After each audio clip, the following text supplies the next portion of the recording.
Hello viewers, আসসালামু আলাইকুম। আশা করি সবাই ভালো আছেন। আলহামদুলিল্লাহ আমিও ভালো আছি। আজকে আবারও একটি নতুন রেসিপি নিয়ে আসলাম, মিষ্টি কুমড়ার পায়েস। চলুন কী কী উপকরণ লাগে। মিষ্টি কুমড়া নিয়েছি 1 বাটি, 2টা দারচিনির টুকরা, একটা বড় এলাচ, ছোট এলাচ 4টি, তেজপাতা 2টি। একটা পাতিলে আমি 1 লিটার দুধ নিয়ে নিয়েছি। দুধটা আমি জাল করে হালকা গরম হলে মিষ্টি কুমড়াগুলো দিয়ে দিলাম।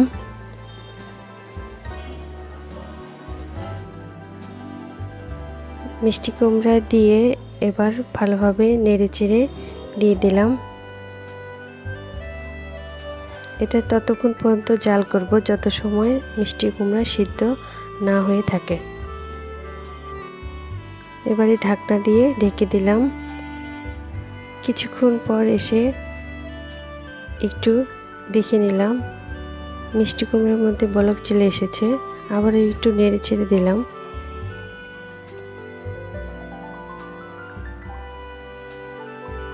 আবারও ঢাকনা দিয়ে ঢেকে দিলাম।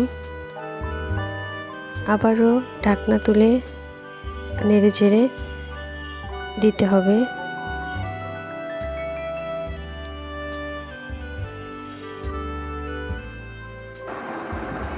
এখনো সিদ্ধ হয় নাই, আরও সময় একটু লাগবে সিদ্ধ হওয়ার জন্য।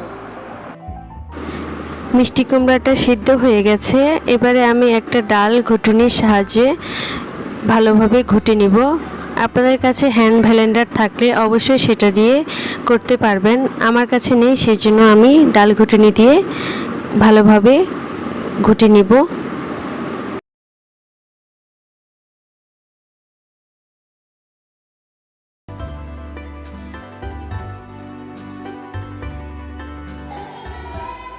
দেখুন ভালোভাবে আমার পেস্ট করা হয়ে গেছে।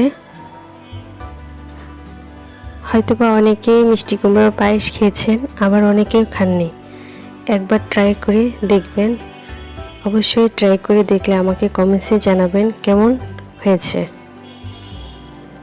এবার আমি অন্য একটি পাত্রে মিষ্টি কুমড়ার পেস্টটি ঢেলে রেখে দেব। আবারও একটি পাত্রে 1.5 লিটার দুধ নিয়ে নিয়েছি। সেটাতে 2টো দারচিনি, একটা বড় এলাচ, 4টি সাদা এলাচ, 2টি তেজপাতা দিয়ে দিলাম। এবারে নেড়ে চেড়ে বলকের অপেক্ষায় থাকব। দুধটা বলক দেওয়ার পরে আমি ধুয়ে রেখেছি 1 কাপ পরিমাণ পোলাও চাউল, সেটা দিয়ে দিলাম।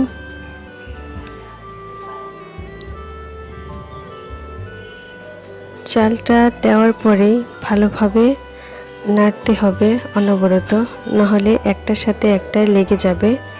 অনবরত নাড়লে চাল একটার সাথে একটা লেগে যাবে না, সেজন্য অনবরত নাড়তে হবে।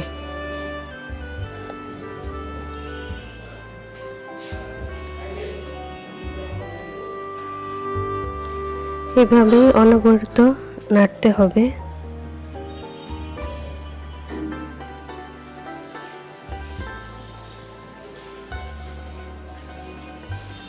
চালটা যখন 80% সিদ্ধ হয়ে যাবে, চিনি দিয়ে দিব 1.5 কাপ পরিমাণ।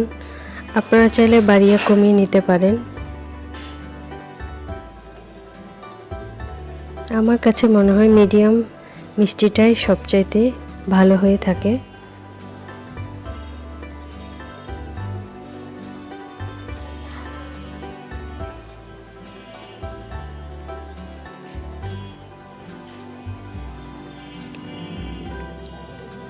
চিনিটা দিয়ে দেওয়ার পরে আমি ভালোভাবে নেড়েচেড়ে নিয়েছি।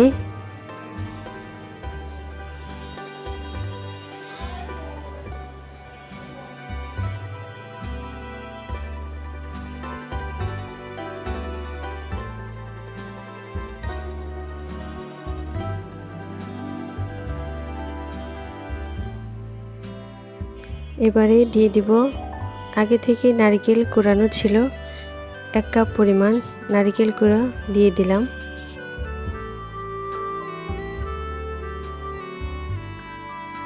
আবারও ভালোভাবে নেড়েচেড়ে দিয়ে দিলাম।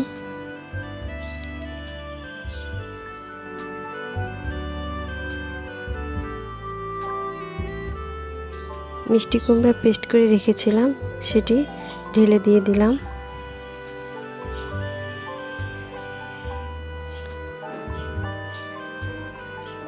এবারে ভালোভাবে নেড়েচেড়ে মিক্সড করে নিতে হবে।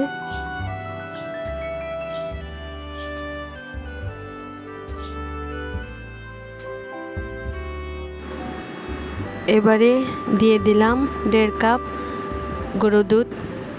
গুঁড়ো দুধটা ভালোভাবে মিক্সড করে নিতে হবে।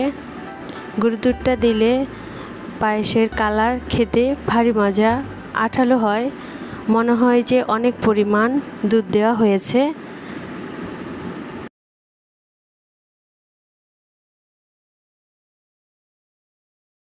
ভালোভাবে নেড়েচেড়ে এবারে দিয়ে দেব কিছু কাঠবাদাম, কাজু বাদাম, কিশমিশ।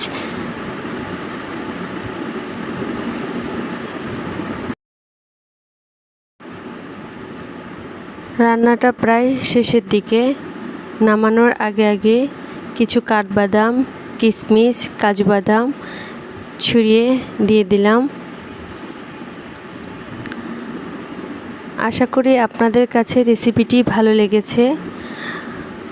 আপনাদের কাছে আমার চাওয়া একটি লাইক, একটা কমেন্ট, একটি শেয়ার, নতুন হলে সাবস্ক্রাইব করবেন। আর যারা আগে থেকে সাবস্ক্রাইব করে রেখেছেন তাদেরকে অসংখ্য ধন্যবাদ। আল্লাহ হাফেজ।